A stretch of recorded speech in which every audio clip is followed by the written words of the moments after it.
This is the most popular bench on Amazon with over 1,000 reviews, 175 bucks, shipped to your door, 660 pound weight limit, can do 6 different movements, and it's a budget weight bench. But is it any good? Let's find out.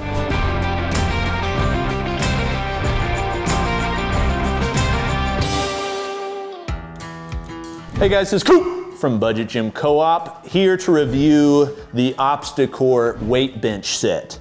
This is one of the most popular, if not the most popular, benches that's on Amazon. In fact, it says on their site they sold over 500 in the past month. And the reason is because it does a lot, or at least proclaims to do a lot, and do it very cheaply. If this is your first time here, we at the Co-op, Coop from the Co-op, review budget gym equipment to help you maximize your gains with as little dollars as possible.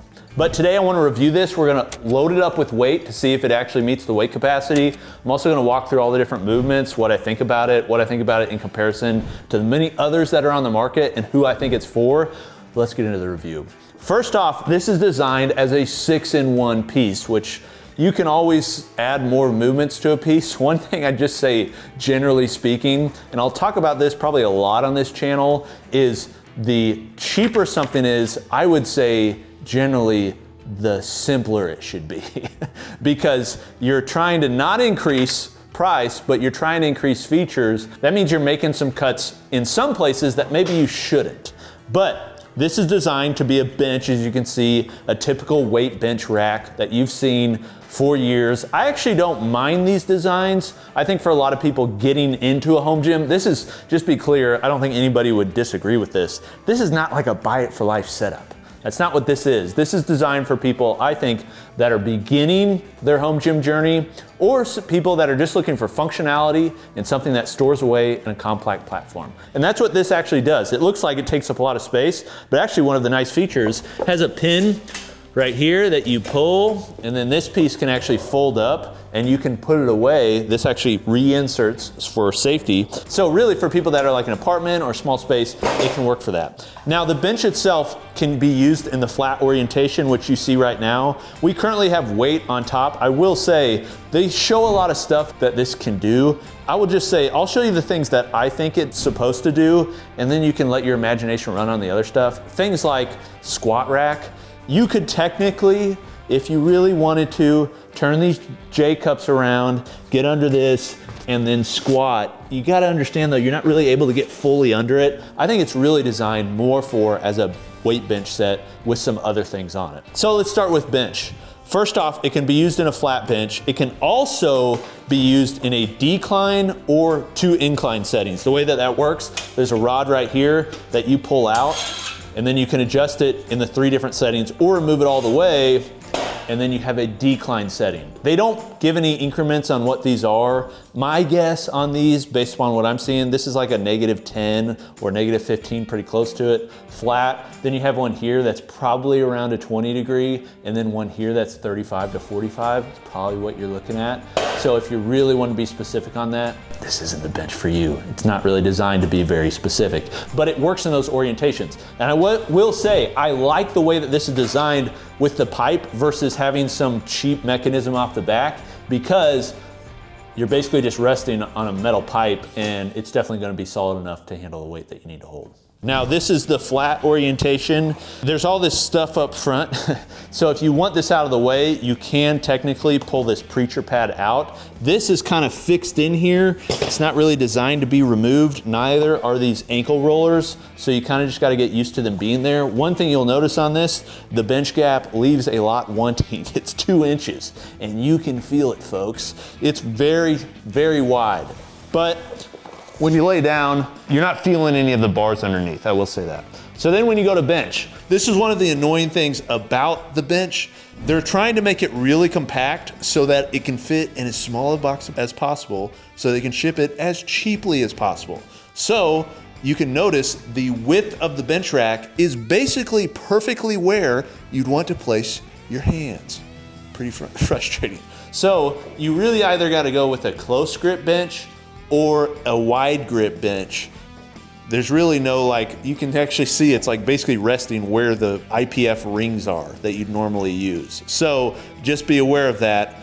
I guess you technically could and then like shift mid movement, but it would not feel good. Also, the other thing, when you take it off, you don't want to be too close to the upright, because then when you set it back down, your hand kind of relaxes with all that weight in there and kind of like scoots out more. So then when you place it in there, you don't want to like get yourself caught on it. So one thing you'll notice, it hits this oftentimes. There is a way that you can fix that, is you just remove these. These are bolted on. You could technically maybe, I don't know, maybe like hold these up here or something to get them more out of the way, but it's not a very well thought through feature, because you kind of just have to perfectly bench so you get it out of the way. Now that's on flat. On decline, you're also going to experience it. You won't experience it as badly on incline, but they are in the way. I'll talk about that feature here in a moment. On the J-cups, they adjust in multiple increments. I will say it's not really optimized for this top incline setting, because this is the highest that the uprights go. So when you're benching, you're basically already at a bent arm. So it's not ideal for incline. It works for the incline. Just understand, like, you're gonna have to basically already be partway through the rep, whereas ideally when you're doing incline or basically any bench movement, you want to be fully stacked so you can come out and then do the full movement. So just be aware. But it works, as you can see. I just did flat with it, and it's definitely high enough for that. Now, one thing that is on this that, you know, some of the stuff is well thought through. Some of it's like, oh, why do they do that? One thing you'll notice is the J-cup is just very thin metal. So when you're throwing your bar back, be very careful, both because this thing can tip backwards because it's so light, but also because I just don't really trust that metal. I mean, you can see I'm already bending it, you know, like it's just very thin. So the other thing I'd say, don't bench on this bad boy without a spotter. You need a spotter. There's no spotter arms on here. Like, you can actually really get hurt on this bad boy if you're benching heavy and suddenly you get stuck with nobody to be there. So don't do that. Make sure when you're benching with a person, because there's no spotter system on here. But one thing that they did add is they did add like basically a rubber piece here, which isn't just like a strip that's glued on here. It's actually a piece that goes over the top and then over this piece too. Actually kind of nice in comparison to a lot of the cheaper bench sets that I've actually used. Then to the next feature. This is the chest fly. Okay, the chest fly is not good. Let me show you how the chest fly actually works and maybe how it's supposed to work. So, chest fly, ordinarily, when you kind of get in here, you're like, oh, this is gonna be good. Because if you're doing a chest fly, you're oftentimes using dumbbells, you're going back like this. So when you get in here, you're like, oh, this is a good stretch because it actually feels pretty good. Then you do the movement and you realize, that's not a chest fly. I've never seen a chest fly like that. That is a curl. Now, it's also not a very good curl. I will say, this is a piece where it does feel like a lot of the movements that are on here, not all of them, I'll speak to some that I like a lot more, but some of the movements that are on here, they're really just designed so they can say it's got it, and they never tested it. One example of that is this movement. Now, you could use it for curls if you want to use it for that, but this is not a chest movement. Now, all these movements, you are pretty much sitting on this bench. The bench pad is not very long. It's about 45 inches. Just for example, the Rep Nighthawk, which is considered a compact bench, is 49 inches. So just be aware, like, it's just not a very big bench. I mean, part of that is for shipping. Part of that is just to be compact as possible. So if you're bigger than like 6'1", 6'2", you got long arms, long legs, like this just may be kind of difficult for you to actually fit on and use. Also, the bench height. It's around 19 inches, close to 20 inches. Ideally, it would be 17 inches. That's what we see as the IPF standard, somewhere around 17 inches. This is taller than that. So if you're shorter, it's just hard to like drive into the ground. But one reason they do that is so that you can use the leg developer and some of the attachments up front. And that's these right here. So this is designed as your leg developer station. Now, I will say, for a bench set like this isn't that interesting to me. In fact, if I was using it and recommending it to you, I would say just remove these because they just get in the way and you're not really gonna use them. But this piece you can actually get some use out of. Now first, this is the Preacher Curl Station. The Preacher Curl Station can adjust up and down. There's a knob on the bottom here, which you twist to undo, pull it all the way out, and then you can adjust this up and down, find the setting that works, and then put this in. There's 4 different gears, they say, on their website, which are, I think they mean settings. So you put that back in, and then you can use it for curls. Now, this thing is very small. Kind of the story with this, it's designed to be compact. And so it doesn't take up a ton of space, but it could actually be kind of useful if you were using dumbbells or a barbell or an easy curl bar. The problem is you have this attachment that's in the way, which is the leg extension and prone leg curl. One thing I'd recommend is removing this right here and making this so you can take this in and out. I would actually replace this with like a tractor pin or something. It's not like it's rubbing on a bushing, so it would be nice if it was, it would last longer. But again, for the price point, this is what you'd expect. It's just rubbing on this. So you could take a tractor pin and put that in there, or you could just use this if you wanted and put it in there really easily and then just hand tighten the nut and you'd be fine. But if you remove this, then you can use this for easy bar curls or with a dumbbell, which actually makes this very usable. The way that they're implementing it is really, really bad. So you put this on here and then they're expecting you to do curls on this. Let me just show you the beautiful range of motion. I'm not kidding.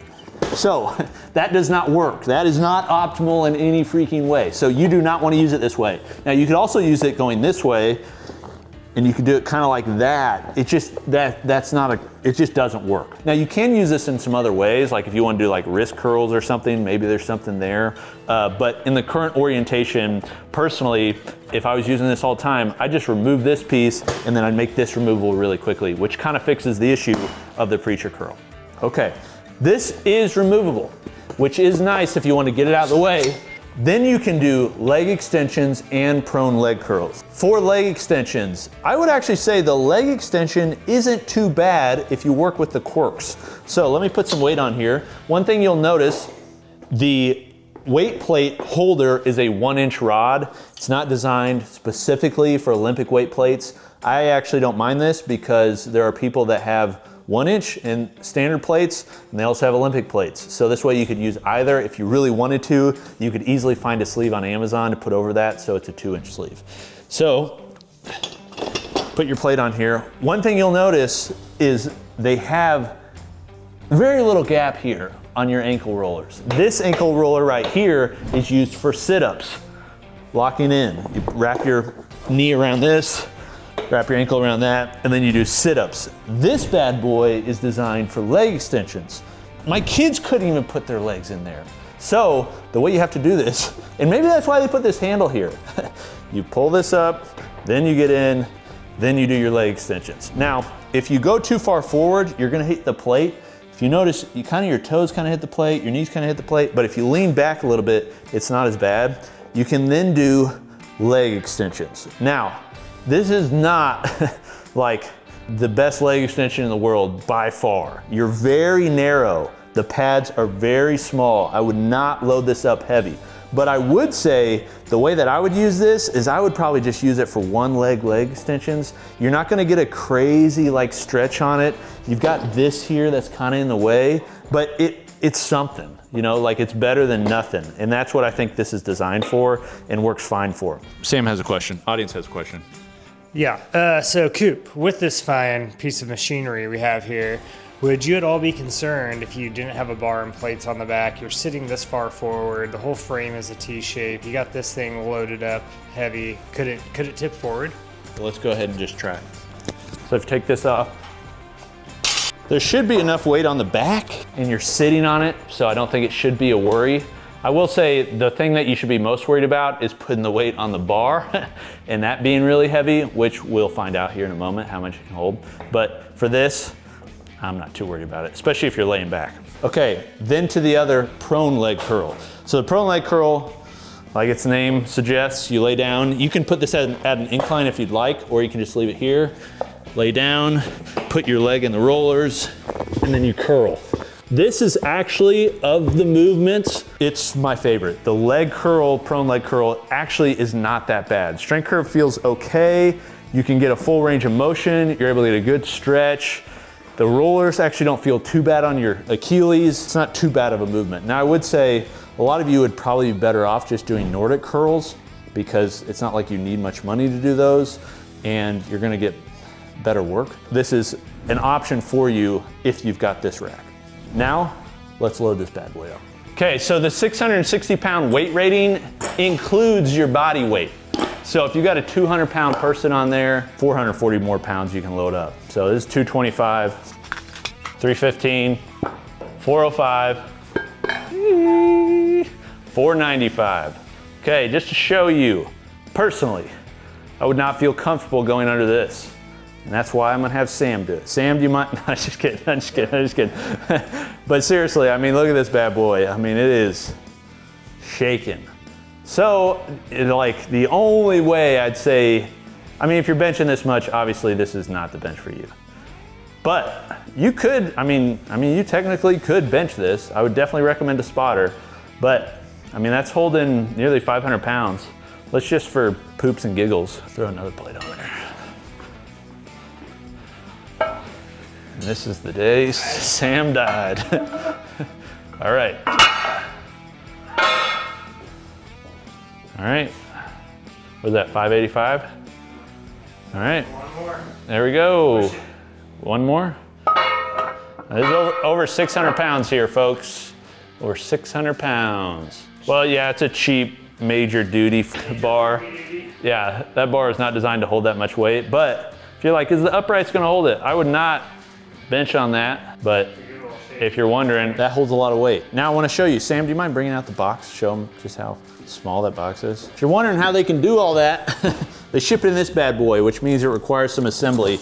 Takes up very little space. That's a very small box, but that's why they're able to sell it for the price they can, because they can fit it in that bad boy, and it weighs a total of 30 kilos, so about 70 pounds or so. Do I recommend it? You know, it's like, I mean, for people that are on an ultra budget, you're not expecting this to last a long time. You have a spotter that you can lift safely with, and you're not gonna put a ton of weight on it. I think this can work. I think this is a gateway drug into the beauty, the glory of a garage gym, of a home gym. And so, I mean, I'm not against these things, just they're not, I mean, it's not that great. In fact, what I would say is they do have some options kind of like this that have some of the stuff removed, like the chest fly, that are a little bit cheaper. That would probably be a better route. So this is my opinion of the Obstacore. Let me know in the comments what you want to see us review next. Any other ultra budget pieces, let me know. This is Coop from the Co-op. See you next time. Peace.